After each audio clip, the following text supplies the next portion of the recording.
Deerskin, le Daim.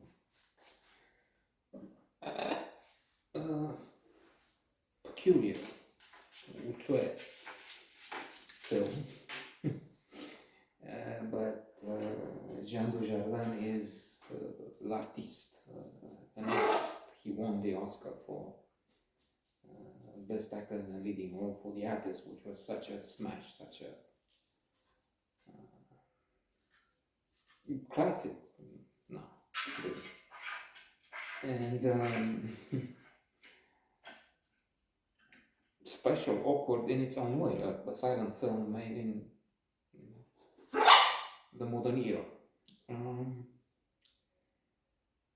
There's also Adele Haenel. She was fabulous in Portrait of a Lady on Fire. She's excellent, impressive here too. The narrative is bizarre. As already mentioned, we have this man, George, anti-hero really, in the end, who is obsessed with, well, deerskin. And he pays, I forgot how much, 7,500 euros is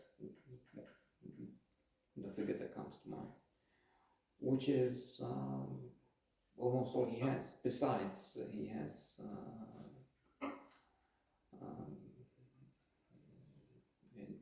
Kerel fight with his wife, understandably on her part, especially as we see him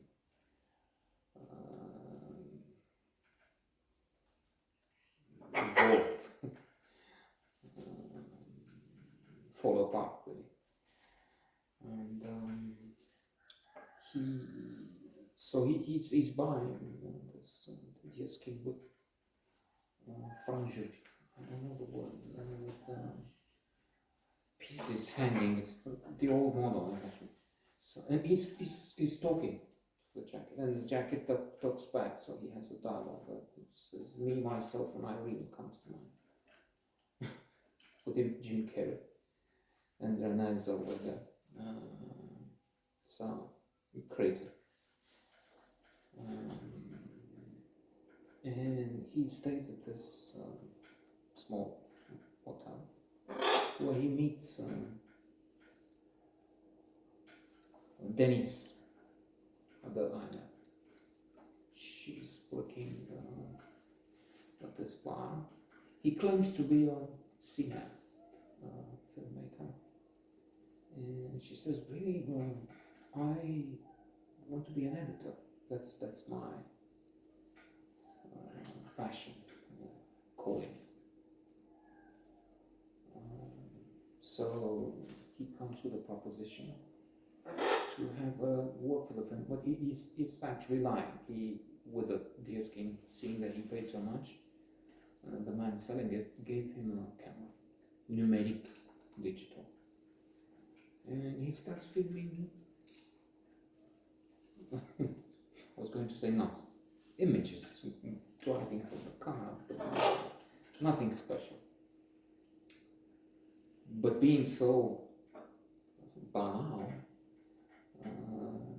it becomes interesting for the girl. We're so used with spectacular superhero Marvel universe. People in general, I like to say, I avoid them. Then, unless it's with fireworks, dazzling special effects, and alternative universes, it's a rare thing. So, you have something there, she thinks.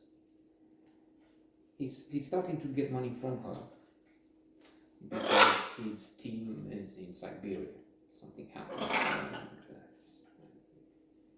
his card is blocked, which is true, but the team in Siberia obviously doesn't exist.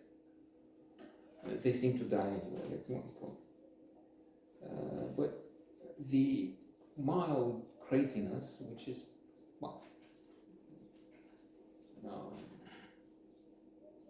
in a way clear, hesitate because if we look around, I mean, take America, I keep giving this example. You have 100 million crazy people worshipping Trump. You have to be crazy to vote and follow this guy. And the list is long. Bolsonaro, it seems that the majority of Russians support Putin and his special operation. That's what that propaganda calls it, of course, and it's legal to call it otherwise. So, what's crazy? Okay, it's still benign. It doesn't hurt anybody for the beginning, but then progressively it descends into vicious, destructive madness. He starts killing people.